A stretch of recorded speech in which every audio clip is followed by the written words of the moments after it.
Hoy vamos a ver la era de Khrushchev. La historia del mundo. El deshielo. En Caracol el momento Radio. en que Rusia se fresquea un poquito.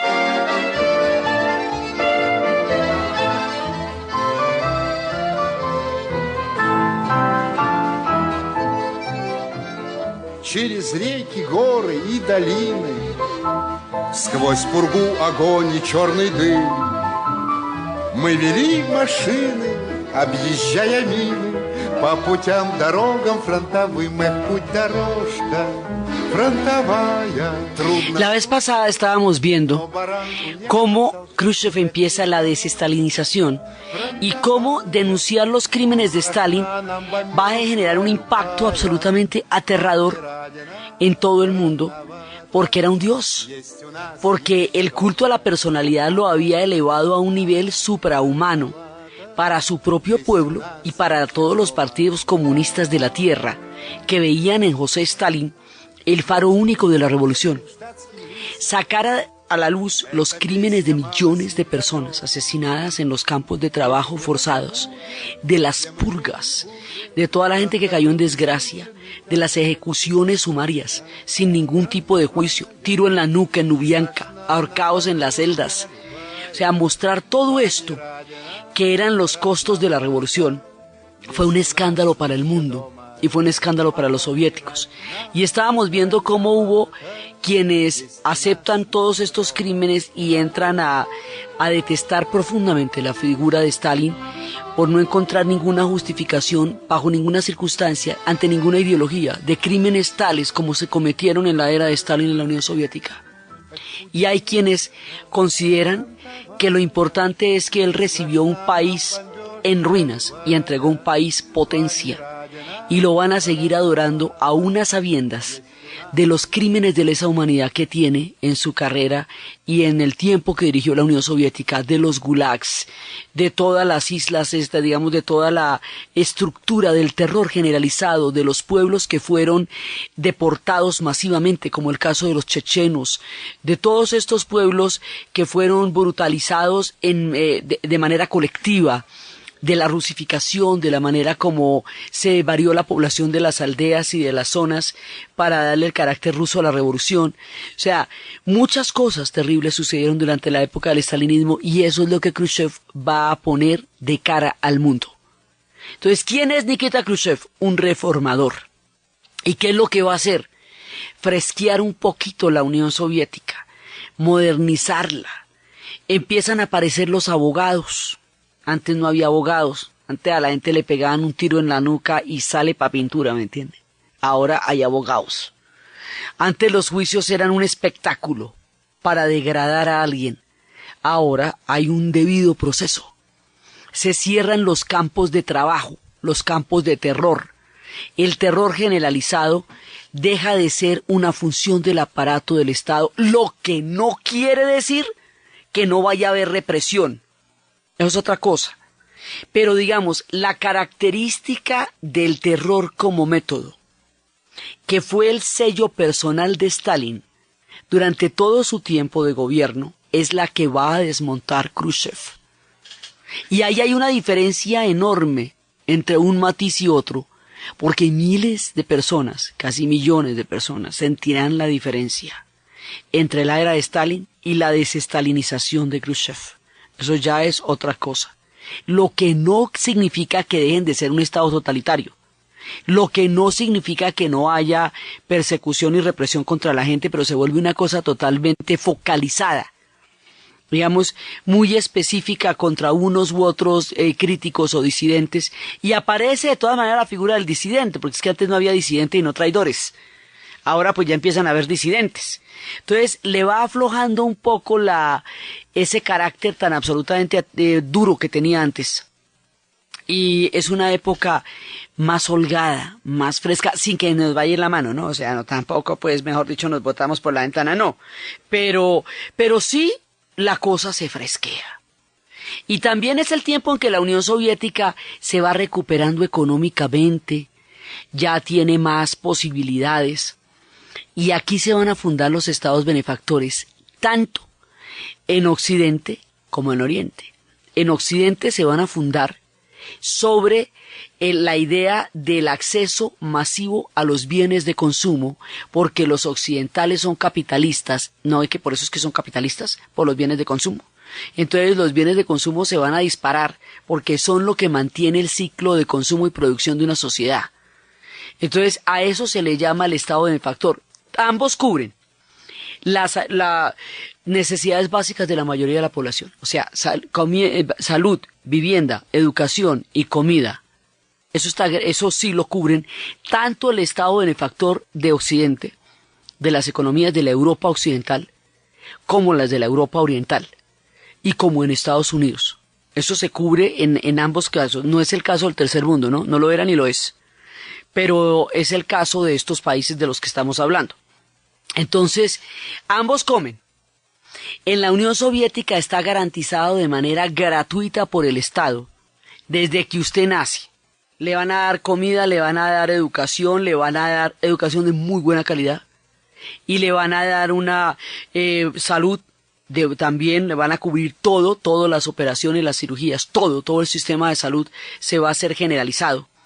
Y a su vez también en Inglaterra están hablando de la seguridad social desde la cuna hasta la tumba, como una manera de darle en compensación al pueblo británico por haber entregado el pellejo durante la Segunda Guerra Mundial. Entonces surge el estado benefactor en el mundo socialista. Pero hay una diferencia.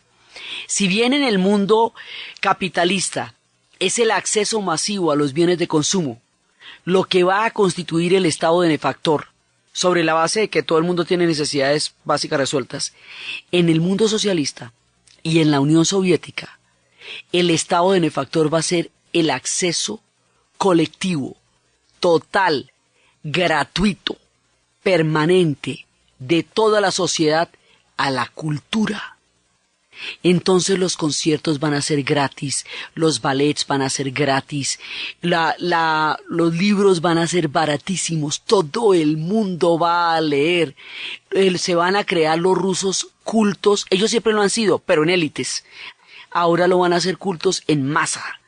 Y es un pueblo lector, pues están lectores que van y le ponen flores a Dostoyevsky y hablan con él como si fuera amigo de ellos, ¿sí? Y los países de Europa del Este también. O sea, y en el futuro también ese va a ser el modelo de los cubanos, y esa cultura tan grande que tienen los cubanos viene de este mismo concepto, que el estado benefactor es la cultura para el pueblo. Y en ese sentido también Cuba va a tener toda la producción de editoriales, todos los conciertos, todo va a ser gratuito, lo que es el acceso a la cultura, y estos pueblos van a ser increíblemente letrados. Y con esa cantidad tan impresionante de civilización y esa riqueza cultural que tienen los rusos, pues esto es un festín para el intelecto. Y eso también va a pasar en tiempos del estado benefactor soviético.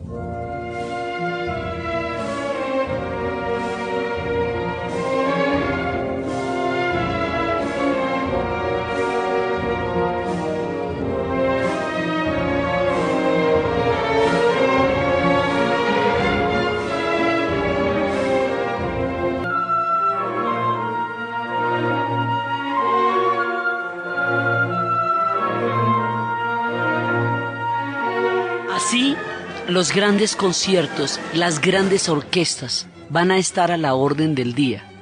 Y por eso es que ellos van a tener unos músicos tan supremamente duros. Primero, porque tienen una gran tradición cultural. Y segundo, porque la cultura se vuelve un objetivo del Estado. Y esto también va a pasar en los países socialistas, que de suyo tienen unas herencias increíbles, los húngaros, los checos, los polacos, pueblos con una gran tradición de música clásica. Lo que nosotros llamamos música clásica en realidad pues es como el folclore de ellos, es la manera como ellos se expresan cotidianamente frente a las cosas, es así como ellos entienden el mundo.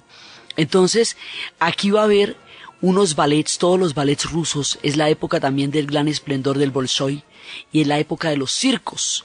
Y el circo ruso se va a volver una cosa tan absolutamente seria, que un payaso ruso es un tipo que tiene 7 años de estudio para poder ser payaso. Porque los payasos rusos son acróbatas, y esas acrobacias aparentemente bufas requieren un nivel de especialización y de entrenamiento increíble, y todo el arte ruso se va a convertir en un arte masivo, y ellos van a acceder a su propia historia y a su propia cultura de manera generalizada, como no era posible en la época del zarismo, porque en el zarismo toda esta cultura era de élite y ahora va a ser de masas. Entonces, será eso, ese increíble bagaje cultural que se va a crear durante varias generaciones en todo el bloque socialista y en la Unión Soviética, lo que va a permitir que cuando la Unión Soviética caiga, cuando todo se derrumbe, cuando todo se venga abajo, esta gente no se asesinen los unos con los otros, sino que logren mantener un nivel de entereza como país, porque tienen un bagaje cultural enorme, enorme, que les va a ayudar en los tiempos más difíciles. Lo mismo los cubanos también, ellos, esa cultura tan impresionante que tienen como sociedad les permite manejar circunstancias extraordinariamente dolorosas cuando el tiempo llegue en que todo esto se venga abajo. Entonces lo mismo que en el cerco de Leningrado fue la cultura la que permitió que sobreviviera el espíritu y el alma de los rusos durante los 900 días del cerco. Entonces esto va a ser una cosa realmente poderosa y el mundo va a conocer también todo esto. Igual no les digo que no haya represión y que no haya persecución a los intelectuales si los intelectuales son críticos frente al sistema. No estamos diciendo que eso haya desaparecido. Estamos diciendo que eso ha cambiado. Porque en las épocas de Stalin no existía la figura. Y era totalmente imposible con un sistema policial. Entonces, lo que va a hacer Khrushchev es que él va a desmontar la NVD. Va a montar la KGB, o sea, no es que quedemos en manos de los buenos, sí, va a montar la KGB, pero esta policía de Stalin, digamos, este sistema de sabuesos, que iba detrás de todo el mundo y que de manera indiscriminada y colectiva contra pueblos enteros, nacionalidades o identidades de las muchas que coexisten en la Unión Soviética, los atacara, esto ya no va a pasar. Ahí es cuando les digo, van a reivindicar a los chechenos, los pueblos bálticos, que originalmente habían visto en los alemanes una posibilidad de libertad, teniendo en cuenta que ellos habían sido anexados por el tratado con Hitler a la Unión Soviética, van a ser perdonados, sí, porque ellos estaban en la dura, imagínense, con una invasión de ese tamaño y ellos en un principio colaboraron, ya después no, cuando ya vieron las condiciones de esa invasión, pues ya no. Entonces, hay un montón de gente a la que se le levantan estos castigos tan terribles y que se reivindica su nombre, su derecho a existir como pueblo o como individuos o como historias. Y eso es muy importante porque ese sistema de purgas fue el que dejó las mayores heridas que todavía desgarran el alma rusa cuando se enfrentan las víctimas a lo que fue los herederos. Hoy día, los herederos de las víctimas de las purgas sienten el dolor completamente vivo de la era stalinista y de todos los crímenes del mundo del Gulag. Y hay un museo en Moscú dedicado a eso, como habíamos anotado en la época de Stalin. Entonces aquí se le baja el tono, se fresquea, se pone más suave, y el tipo es un reformador, y es una época en que como que florece el modelo. O sea, como que se asienta, se acomoda, como potencia se hace cada vez más sólido. O sea, está bien, es una época buena la época de Khrushchev para los soviéticos, dentro de los soviéticos, porque empiezan a sentir un poco más como los frutos de tanto sacrificio y empiezan a vivir frugal y austeramente, ¿no? Porque como los bienes de consumo no son el objetivo de la Unión Soviética, ni tienen el sistema para producirlos, entonces aquí no es que vivan en términos de confort, no es una sociedad cómoda, es una sociedad austera, casi espartana, pero tiene un acceso impresionante a la cultura y a los libros y a la vida cultural, a la literatura, a todo eso que alimenta el alma, pues es así, digamos, esa es la manera. Ese va a ser el modelo y es un modelo que en ese sentido va a aportar mucho a los pueblos, porque ellos por eso todavía hoy son pueblos increíblemente cultos y en las calles de Praga uno ve letreros en todas partes anunciando conciertos que van a suceder en todos lados. Es como un gran concierto, como una gran caja de música aún hoy día Praga, con toda su acervo cultural, y durante la época del socialismo pues esto se generalizó en todas partes. Entonces cada arte de cada pueblo se volvió un arte nacional y el Teatro Negro de Praga se volvió una cosa increíble. El incentivo que se le dio a las ciencias, a las artes, al cine, a la cultura, hizo de estas naciones potencias intelectuales. Generó esa gran cantidad de escritores que van a suceder después y que van a ser muy críticos y que también van a ser muy poderosos en términos de influencia literaria. Eso va a suceder también en la época de Khrushchev. Pero la historia tiene una cantidad de paradojas, porque es que una cosa es lo que usted quiere hacer y otra lo que le toca. Lo que le toca puede ser a veces totalmente antagónico o diferente a lo que usted hubiera querido hacer, pero le toca. Entonces, a nivel interno, la Unión Soviética atraviesa un excelente momento en tiempos de Nikita Khrushchev, porque el hombre, digamos, saca lo mejor del régimen y lo pone a funcionar para los soviéticos y hace la vida mucho más amable para ellos, y además ellos ya han pasado los días más duros, los tiempos más difíciles, entonces están frescos, están bien con su historia. Pero de para afuera la cosa es diferente, porque estamos jugándonos las potencias y el Pacto de Varsovia.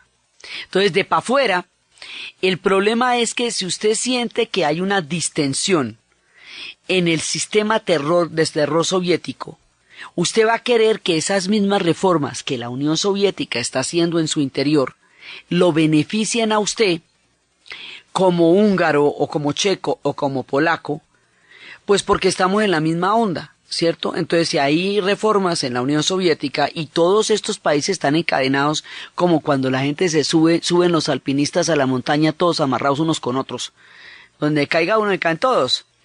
Entonces, por eso van a empezar a pedir liberalizaciones y van a empezar a pedir reformas, y las primeras reformas las van a pedir en Polonia, evidentemente, de aquí y para siempre. Y es la figura de Gomulka. Y también va a haber una rebelión inmediatamente después en Berlín. Y después de eso va a empezar una rebelión, digamos, hay varias rebeliones. Las rebeliones van a ser aplastadas, pero hay una que va a ser una tragedia total. Y es el caso de los húngaros, la rebelión de Hungría. Este pueblo va a empezar un sistema de reformas a la cabeza de Imre Nagy. Y esas reformas van a pedir una cosa que se le sale de las manos a Khrushchev, en el sentido en que ya atentaría al equilibrio de potencia de la Unión Soviética. Los húngaros piden retirarse del Pacto de Varsovia y volverse neutrales como los yugoslavos. Y esto sí ya es, digamos, directamente atentar contra la estructura de superpotencia. Una cosa es la Unión Soviética como país, como nación, dentro, en casa, con sus propios problemas, nacionalidades, diversidades, identidad, cultura, estructura. Y otra cosa es la Unión Soviética como potencia. La Unión Soviética como potencia tiene que tener la presencia como tal, porque si no, se le cae todo lo que ha montado. Y lo que ha montado es la mitad del mundo. Entonces, paradójica y dramáticamente, es en la era de este Khrushchev, que era bacano, pues que en términos generales era buen tipo, que le van a tocar las inmundas. Va a ser la represión sobre Hungría. Y es a él, en su tiempo, al que le va a tocar la construcción del muro de Berlín. Y es a él, y en su tiempo, al que le va a tocar la crisis de los misiles, que es lo más cerquita que hemos estado de una guerra mundial, de termonuclear mundial, de desaparición de planeta, que sepamos, ¿no? ¿Cuántas no habrían que están debajo de la mesa en momentos tensos que no supimos? Pero que sepamos, la más brava fue la crisis de los misiles del 62. Entonces, paradójicamente es a Khrushchev, al que le tocan las más aterradoras, él que era el más bacano. ¿Sí? Por lo mismo, porque tiene una presión interna para las reformas aterradora que hace que él no pueda mostrarse débil ni vacilante frente a cosas que atenten contra la estructura de la Unión Soviética como potencia, porque se le cae todo el sistema suyo y todo lo que está haciendo. Entonces él es blando, digamos, dentro de la Unión Soviética e implacable con la Europa del Este. Y es el mismo personaje que cheveriza la Unión Soviética, el que va a producir la tragedia tan grave que va a tener Hungría. Y la tragedia de Hungría es empezar, como estamos viendo, un proceso de reformas al son de la liberalización del régimen soviético.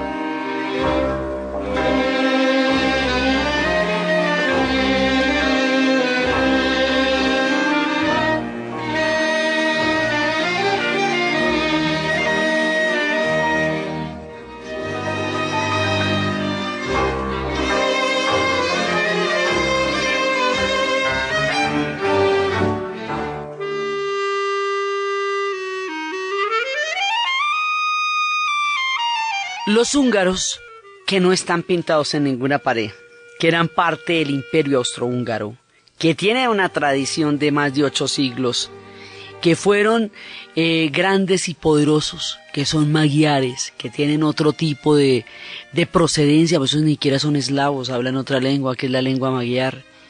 Ellos que habían intentado de su propia cosecha hacer una revolución obrera en tiempos de Béla Kun en 1920, al influjo directo de la revolución soviética, ellos que habían intentado una producción de su propia inspiración del socialismo, quieren hacerse al socialismo de acuerdo con su propia interpretación.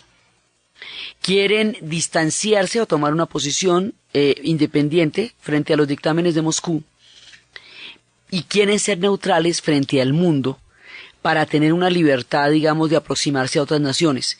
Dentro del Pacto de Varsovia y dentro del Comecon, usted no puede comerciar con países del mundo capitalista. Por eso es que quedó dividido el bloque entre las dos Europas. Usted no puede. Ellos piden neutralidad y piden la posibilidad de relacionarse sobre una base mucho más abierta con los demás países del mundo, lo mismo que Yugoslavia. Es decir, lo que ellos piden es una cosa como parecida a la que Tito está haciendo en Yugoslavia, por decir algo. Y la verdad que lo que Tito hace en Yugoslavia es considerado la máxima herejía posible y se llama el titismo y lo persiguen en la Unión Soviética con alma, vida y sombrero. Entonces hay un momento en que empiezan los levantamientos que van a ocurrir en el año de 1956. Empiezan los levantamientos y la primera vez, digamos, hay como los soldados les van a disparar, pero esto se va a volver un movimiento muy grande y un movimiento turbulento. Además, en los regímenes de partido único, la única posibilidad que usted tiene de hacer una rebelión es cambiar la dirigencia de la cúpula del partido por otro. O sea, que no mande Juan, sino Pepe. Sí, y entonces al son de Pepe hace las reformas. Usted no puede tocar el régimen como tal, porque el régimen como tal tiene una estructura inamovible.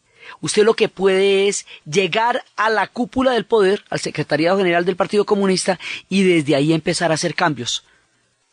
Pero no puede cambiar el sistema como tal, porque además eso estaba más tieso que nada, y eso en una época, para saber quiénes eran exactamente los que estaban gobernando y quiénes eran los del partido, hicieron una lista, y esa lista es la que se va a llamar la nomenclatura.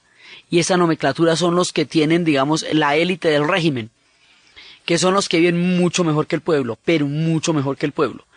Entonces, resulta que aquí va a haber uno de esos cambios en que va a llegar Imre Nagy.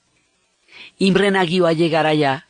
Ha habido episodios de rebelión, de represión, sus padres fueron detenidos antes, hay antecedentes, pero él es el que va a empezar las reformas.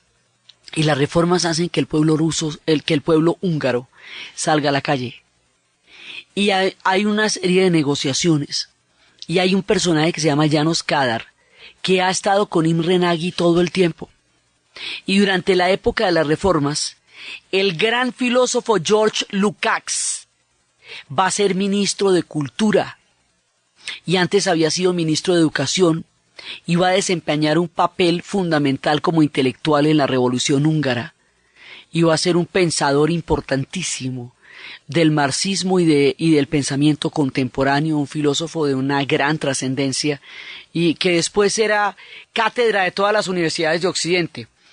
Entonces, como hay un nivel intelectual tan alto, el grado de crítica y el grado de construcción de las reformas tiene unas bases muy sólidas a nivel intelectual, porque los intelectuales van a ser también, en los círculos intelectuales es donde se van a crear las disidencias.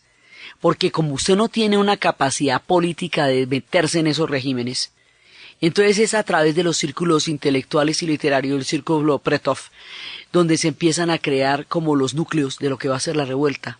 Porque ellos son los que empiezan a criticar el sistema como estaba concebido. Y van a apoyar a Imre Nagy, van a apoyar su proceso de reformas, y van a salir a las calles miles y miles y miles de personas en Budapest. Miles. Y como piden retirarse del Pacto de Varsovia, la presión sobre Khrushchev va a ser muy grande. Y si el hombre no actúa de una manera contundente, se cae él y todo el proceso de reformas. Inclusive ya le habían intentado hacer un golpe de Estado un día que estuvo por ahí, pero no habían logrado. Entonces lo que él va a hacer es mandar una increíble cantidad de efectivos y de tanques y va a disparar sobre el pueblo húngaro en las calles de Budapest. Además es muy doloroso porque János Kádár, que fue el compañero de lucha de Imre Nagy, se desaparece cuando toda la ciudad está rodeada de tanques. Se desaparece. Es que se fue en un avión para Moscú y vendió la revolución. Y después cuando maten a todo el mundo, él va a quedar de dirigente. Es el gran traidor. Y entonces empiezan a rodear toda la ciudad de Budapest, que es divina, divina, divina. Eso es un sueño de ciudad. Pues es la del Danubio, los Danubios azules pasan es por allá. Esa ciudad tiene sus puertas, sus puentes sobre el Danubio. Es una ciudad completamente poética. Está dividida en Buda y en Pest. Budapest. Y es allá donde les van a mandar una cantidad increíble de hombres y de armas y le van a disparar a los húngaros y los van a matar y los van a aplastar. Y lo que va a ser el resultado, digamos, el balance de la rebelión es una cosa verdaderamente dramática y terrible. Se habla de más de 3.000 muertos, 15.000 heridos, 20.000 húngaros terminaron en campos de concentración, 12.000 fueron deportados a la Unión Soviética, mientras tanto, la mitad, 200.000 emigraron. 200.000 emigraron es que casi cualquier húngaro que usted conozca por aquí salió durante la rebelión del 56, incluido Lukács, que después sería uno de los grandes catedráticos y uno de los grandes libros a estudiar para conocer la cultura contemporánea en cuanto a la filosofía, George Lukács. Entonces, esto va a ser una tragedia y Hungría va a quedar sepultada en una larga noche de miseria y soledad, hasta que mucho después haya reformas, y en el momento en que está ocurriendo la revuelta húngara, hay una anécdota muy famoso y es que estaban en las Olimpiadas en Canberra y hay una selección de waterpolo húngara que se va a enfrentar a la selección de waterpolo rusa en el momento de la invasión. Y ahí pasa algo en una de esas piscinas en donde sale sangre porque uno de los dos le pega al otro, uno de los dos equipos le pega al otro. No puede haber sangre en una piscina de una olimpiada, porque eso va contra toda la estructura de lo que es el espíritu olímpico, así que el partido lo tiene que suspender. El partido coge todo el carácter político de la rebelión. En ese momento estaban ganando los húngaros, y ya cuando se suben en el avión ya están perdiendo los húngaros. Entonces no saben estos muchachos de waterpolo si van a regresar a su país o si se van a volver disidentes, y de una vez aprovechan que están afuera para no volver, pero sus familias están en Budapest. Entonces unos volverán y otros desertarán, porque la situación es tan dinámica que originalmente la rebelión va ganando. Y va ganando, y luego cuando la aplastan, lo que pasa es que la desbaratan a sangre y fuego. En la historia nunca se puede saber cuándo un proceso de estos va a triunfar o no. Eso no, me ha dicho, eso hay que ponerle naipe, ¿me entiende? Y todo lo que estamos viendo ahora puede que gane, puede que no, porque si hay algo que no está escrito, es la suerte de las rebeliones. Entonces, los habrá que ganen, los habrá que no. Estamos todavía mirando el curso de los acontecimientos, pero aquí en este caso, cuando se hicieron, además eran progresivos, se han hecho en Polonia, en Berlín, en Hungría, y a la década siguiente le tocaría el turno a los checos. Entonces, esto va a ser una cosa muy grave porque además los van a difamar, ¿no? Porque van a decir que era una rebelión capitalista, desviacionista, como los adjetivos eran la manera como se trataba cualquier tipo de disidencia. Pues entonces estos van a quedar de los más mugres y habrá quienes creerán que esta era una revolución fascista y era una revolución, y no, era una revolución húngara no más, sí, pero el tema del Pacto de Varsovia los hundió, porque ponían en peligro el carácter de potencia de la Unión Soviética. Y es terrible que en la era de Khrushchev es cuando les haya pasado esto a los húngaros. Esto va a amargar el alma de grandes y sensibles escritores como será el caso de Sándor Márai, quien a partir de ahí va a entrar en una noche terrible de la decepción, y más adelante se va a suicidar como 5 meses antes de que caiga el socialismo. En el futuro, los húngaros serán los que rompan las alambradas que los separen de los austriacos. Esa ruptura de las alambradas es el comienzo de la revolución de terciopelo. En el futuro, esta rebelión se la van a cobrar allá, rompiendo las alambradas. Cuando ya se quieran hacer estas reformas que tan urgentemente pidieron los países socialistas durante la era de Khrushchev, ya no se va a poder. Ya será el fin, porque el tiempo de la reforma será este. Y las reformas no se hicieron. Las reformas se ahogaron en sangre en los países socialistas. Se hicieron en la Unión Soviética, pero no en los países socialistas. Entonces eso era un embudo, porque ¿cómo así que si es todo la misma cuerda para todos, usted sí puede y yo no? Y usted sí hace las vueltas como quiere y cuando las voy a hacer yo, usted me manda los tanques. Entonces, en el futuro, serán ellos los que rompan las alambradas por esto que está pasando en el 56 en Budapest.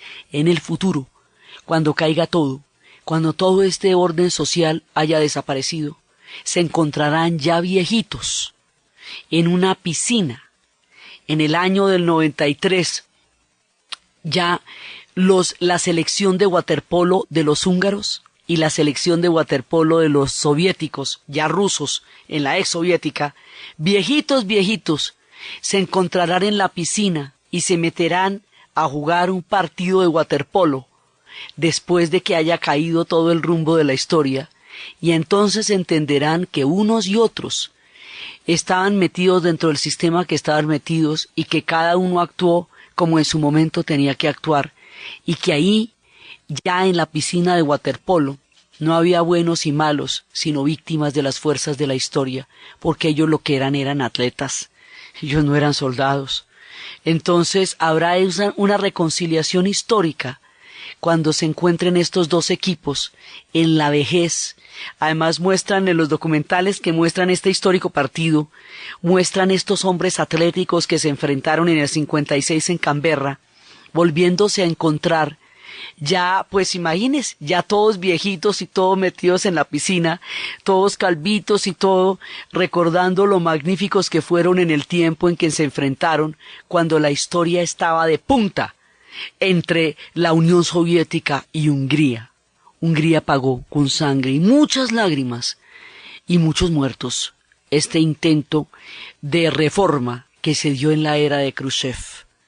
Y, para colmo de males, se está levantando ahí, al ladito de Hungría, en la mismísima Berlín, la historia del muro.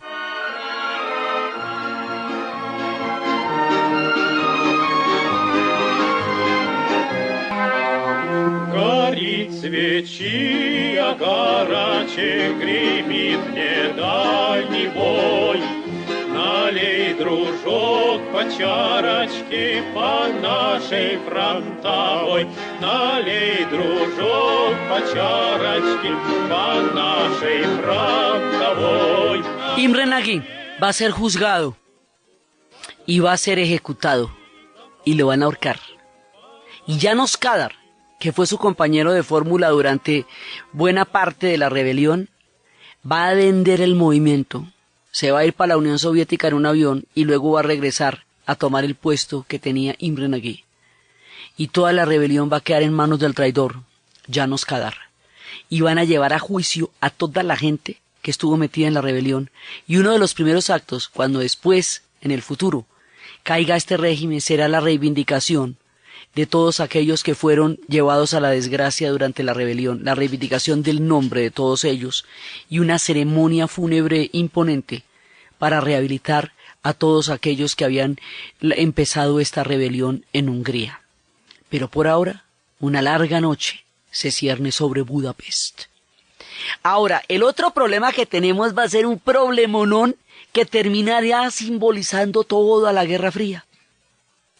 Resulta que por los acuerdos de la Segunda Guerra Mundial de Yalta y de Potsdam, la ciudad de Berlín va a quedar repartida en 4 sectores, entre franceses, ingleses, norteamericanos y soviéticos. Quiere decir esto que cada uno de los actores que intervienen e invaden Berlín puede movilizarse libremente por todos los rincones de la ciudad, porque eso es un botín de los aliados sobre la ciudad de Berlín. Los acuerdos de Yalta y de Potsdam aclararon los límites de las potencias, la condición de los países de ocupación, pero nunca y para nada la situación de los ciudadanos berlineses, porque la situación de los ciudadanos berlineses en ese momento de la repartición de Alemania no le importaba a nadie. No estaban ni para que vivieran. Entonces no hay ningún derecho para ellos no tienen ninguna ley que los ampare de nada.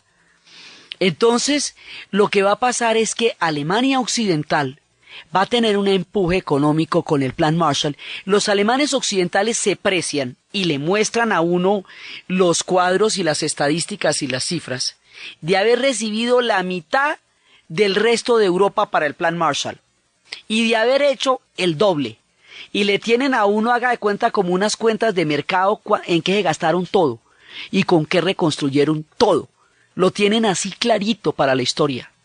En la Casa de la Historia en Bonn, en el Museo de la Historia Alemana en Bonn, uno va caminando, como es un museo vivencial, uno va caminando y de pronto uno siente que hay como una especie de sardinel, como un andén alto, y luego ese sardinel se va convirtiendo en una pequeña cerquita, y luego esa pura cerca se va convirtiendo en un muro, y luego queda dividido el museo en dos, y usted ya no ve el otro lado. Es el muro de Berlín. Entonces, ¿qué pasa? Con el empuje de la Alemania Occidental, con la fuerza de las mujeres reconstruyendo Alemania, un ladrillo por ladrillo, con la ayuda de los niños, y con el Plan Marshall, que habíamos discutido bastante en esta serie sobre si metíamos o no a la Alemania Oriental en el Plan Marshall, sobre si le levantábamos billete a Alemania para reconstruirla o la dejábamos morir. Y los europeos dijeron, no, la Alemania Occidente dijo, Alemania se necesita. Estados Unidos dijo, Alemania se necesita. Y por eso meten a la Alemania Occidente en el Plan Marshall. Entonces, ellos van a llegar a tener un desarrollo económico tan grande que 2 millones de alemanes de berlineses del este se van para Berlín Occidental. Esos 2 millones son obreros calificadísimos, personal altamente capacitado que le hace falta a la fuerza laboral de la parte oriental. Entonces, para impedir no un éxodo, sino un desangre, un día, en pleno día, así, de la nada, en un momento en que nadie se imaginaba, fueron construyendo el muro de Berlín. Y oye, eso se va a hacer en un día, digamos, quiere decir que usted se fue a trabajar por la mañana y después por la tarde ya no pudo volver, porque lo levantaron, empezaron a levantar primero las mallas y después las alambradas, y esto se hizo de una manera en que nadie se imaginaba. Eso fue entre el 12 y el 13 de agosto de 1961. Y la gente que se fue a trabajar va a volver a su casa y ahorita que no puede volver porque le levantaron un muro. ¿Y cómo le parece que su hijo esté en la guardería y usted venga por él a la guardería y el muro le quedó en la mitad y usted no puede ver a su hijo? O que su esposa está trabajando al otro lado, o que sus hijos están en el colegio, o que la gente está, ese día a usted le tocó hacer una vuelta al otro lado de la ciudad, usted no puede volver a su casa. ¿Sabe lo que es eso? Quedó dividida la ciudad y fueron levantando el muro y los berlineses vieron eso y empezaron a protestar y a protestar y a protestar, y esto se fue volviendo una cosa terrible, pero nadie podía parar la construcción de ese muro. Ese muro no es un muro recto como nosotros nos podemos imaginar. Es un muro que encierra la ciudad de Berlín. O sea, la ciudad de Berlín queda acordonada dentro de un muro con un huequito que es la puerta de Brandenburgo, por donde usted puede pasar al otro lado. Entonces en el tren le tocaba bajarse de un lado a pie y coger el tren para pasar al otro lado. Pero la enconchan, no es que la encierran, la cercan. Eso es un cerco. Y van a impedir los canales porque por ahí pasa el río. Entonces también se van a meter en los canales. Y van a dinamitar y a destruir un bosque bellísimo. Alemania es un país de bosques. Y toda su historia y su mitología está tejida alrededor de los bosques, y allá queda la Selva Negra, y ahí había un bosque increíble, y ese bosque lo destruyeron todo para que nadie se pudiera esconder en ninguno de esos frondosos árboles a las sombras de la noche. Y luego empezaron a poner nidos de ametralladoras que estaban hechos de una manera automática, de forma que si usted pisaba el piso se disparaban de una vez. Y la policía del pueblo, los Volkspolizei, que se van a llamar los Bopos, van a estar a la mirada de todo esto. Y resulta que construyen este muro, y lo más terrible es que nadie lo puede evitar. ¿Por qué no lo pueden evitar? Porque el muro no viola los acuerdos de Yalta ni de Potsdam, porque todos los soldados sí pueden pasar de un sector a otro. Los soldados de ocupación sí pueden pasar. Entonces, si usted es francés o si usted es gringo, usted sí puede pasar por ahí. El que no puede pasar es el ciudadano berlinés, porque el muro no se hace para enfrentar las potencias, sino para encerrar a los berlineses e impedir que se puedan ir para el otro lado. Entonces, como no está contemplado ningún tipo de disposición acerca de la población civil, sino lo que está contemplado es el paso de las potencias sobre la zona de ocupación, esto no toca la zona de ocupación, esto toca a los berlineses. Por lo tanto, todo el mundo se para de pelos, pero nadie puede hacer nada porque eso es un asunto interno alemán, y aunque parezca difícil de creer hoy día, este muro no lo levantó la Unión Soviética, lo levantaron el aparato alemán, ¿sí?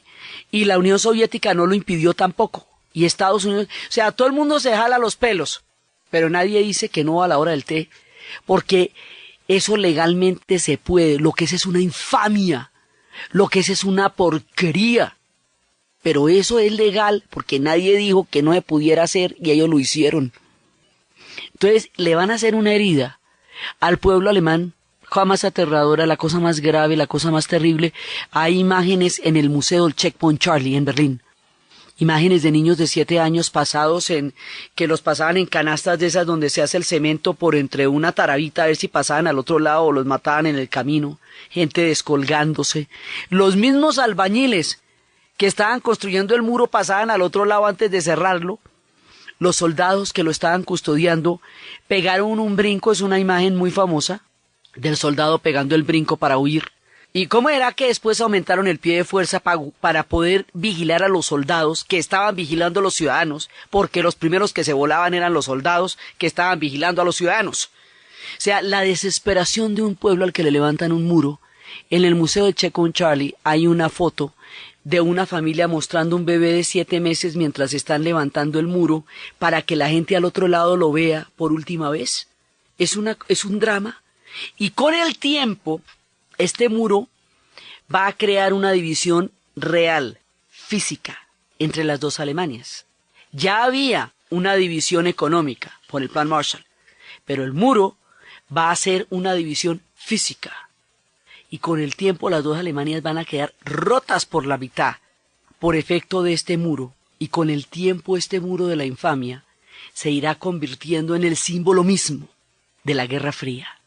Y esto va a ocurrir en tiempos del bueno de Khrushchev, que lo que quería era hacer reformas, y la historia se le salió de las manos en muchos elementos en los cuales él no pudo decidir y otros en los cuales tomó decisiones que produjeron un dolor infinito para los pueblos cuyo destino estaba ligado al destino de la Unión Soviética. Y mientras tanto, la Guerra Fría llevará a otros confines, a otras latitudes y a otras geografías, distantes y remotas de nuestro lugar de relato, cercanas de nuestro lugar de misión. A Cuba estallará la Revolución Cubana. La historia de cómo la Guerra Fría empieza en Europa, con Berlín, sigue en Asia, con China, llegará a América Latina por la vía de la Revolución Cubana, y cómo eso nos va a llevar a otro de estos episodios, uno de los más dramáticos y peligrosos que hayamos vivido, la crisis de los misiles, es lo que vamos a ver en el siguiente programa. Entonces, desde los espacios de la liberalización, del arte del pueblo, de la cultura masiva, de la tragedia de los húngaros, del estupor de los berlineses y del mundo viendo levantar un muro en tiempos de un hombre que lo que quiso era liberalizar y hacer más llevadera la vida de un sistema que Stalin había hecho tan duro. En la narración de Ana Uribe, en la producción Yací Rodríguez. Para ustedes, feliz fin de semana.